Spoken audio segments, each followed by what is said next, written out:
just really like established a relationship with the Lord. And it wasn't something that was like deep or like, but I was like searching for him. I had an encounter with him at a church, and I had just gotten out of like depression and fighting anxiety and all those things. So I really was just like, I just knew that Jesus was the way, and that Jesus was the only thing that was gonna like keep me out of like feeling that hopelessness, and like keep me out of feeling like I just like there was nothing to live for. And I knew that he was the one. So that was kind of me before a few years, just like trying to find Jesus, but like feeling like kind of like I failed at it a little bit, because I was just like wrapped up in so much shame.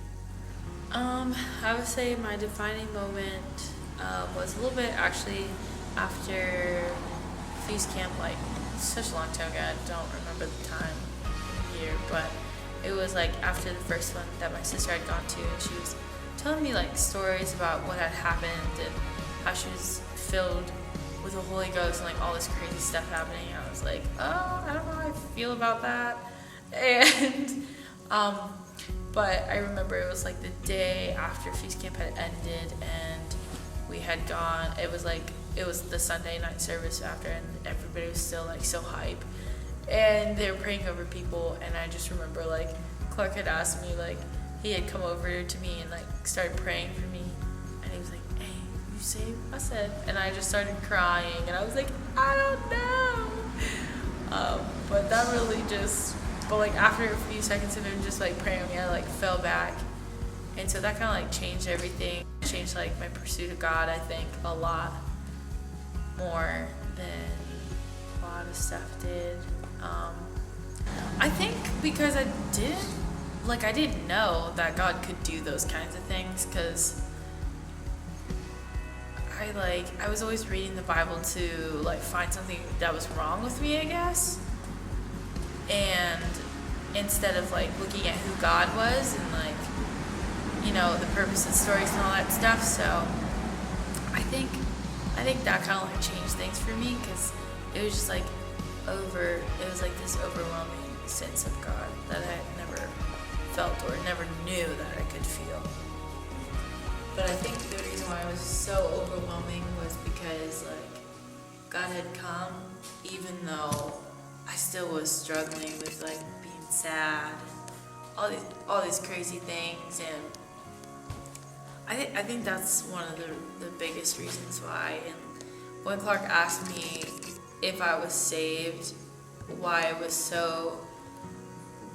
crying was just because like I didn't even know really what it meant to be saved in the first place. Like I was like, okay, I guess so. I'm not sure. Like I kind of live for God. Like I'm still struggling with stuff, but he like met me there, and then I just found out like what it actually meant, and that was just like how Jesus had taken away everything, including like that sin and shame. And it made so much sense in that moment, like now looking really back, because in that moment like I didn't feel shame, and that's really what he paid for me.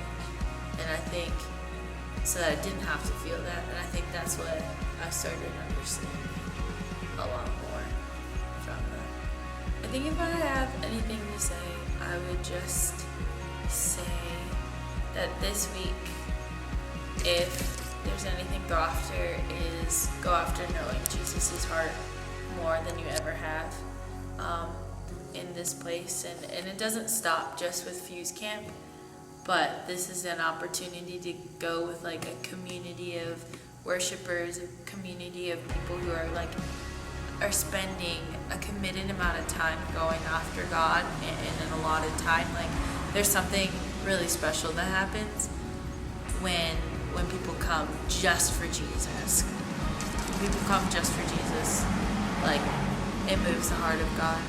So I would say go after his heart, and whatever that looks like, whatever he tells you that looks like, and take take opportunities to lay down striving and pick up love instead. Yeah, because just like this whole thing with like salvation, and that's what it really means. It's just like you are a son and you are a daughter of God, and that is the most important thing. And he doesn't need anything, whatever situation that you're in, good or bad, and it doesn't really matter, because God is still there. God is still with you. And I encourage you to just ask him where he's at this week and anything. And that's the beauty of the Lord. Like, he created this earth, and everything that is good you will find him in. So I think that's what I would let y'all know. My name is Tricia.